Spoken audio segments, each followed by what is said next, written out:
రంగారెడ్డి జిల్లా మహేశ్వరం మండలం Congress party versus BRS party మాటల యుద్ధం కొనసాగుతోంది. చెక్కుల పంపిణీలో ఫ్లెక్సీల వివాదం రోజొక మలుపు తిరుగుతోంది. మహేశ్వరం ఎమ్మెల్యే సబితా ఇంద్రారెడ్డిపై మహేశ్వరం కాంగ్రెస్ నేతలు సీనియర్ నాయకులు తీవ్ర ఆగ్రహం వ్యక్తం చేశారు.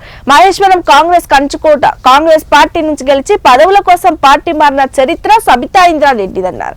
మహేశ్వరం చౌరస్తా కాంగ్రెస్ పార్టీ రాజశేఖర రెడ్డి విగ్రహం దగ్గర చర్చకు రెడీనా అని సబితా ఇంద్రారెడ్డికి సవాల్ విసిరారు. కాంగ్రెస్ పార్టీ గురించి మాట్లాడే అర్హత సబితమ్మకు లేదని కాంగ్రెస్ నేతలు దుయ్యబట్టారు. మహేశ్వరంలో గుండాగిరి చేస్తే ఊరుకునేది లేదని కాంగ్రెస్ నాయకులు సబితా ఇంద్రారెడ్డిపై మండిపడ్డారు. మహేశ్వరం అభివృద్ధి కోసం సబితా ఇంద్రారెడ్డి వెంట పడతామని, అభివృద్ధి చేసే బాధ్యతను గుర్తు చేస్తున్నామన్నారు. మహేశ్వరంలో కాంగ్రెస్ నేతలపై కేసులు పెట్టిస్తోంది అని కాంగ్రెస్ నేతలు అసహనం వ్యక్తం చేశారు.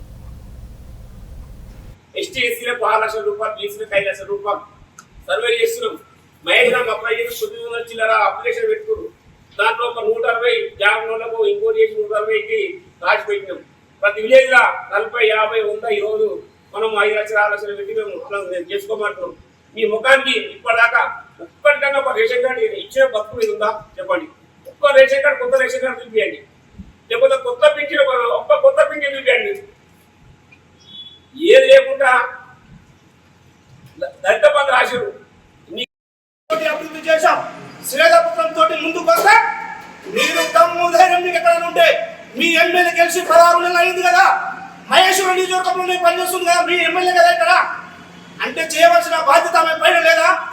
అంటే నేను రావాలి అంటున్నారు. మరి ఎవరి బాధ్యత అయ్యా ఇక్కడ మహేశ్వరం నియోజకవర్గంలో? అమ్మ ఎమ్మెల్యేకి లేదా బాధ్యత లేదా?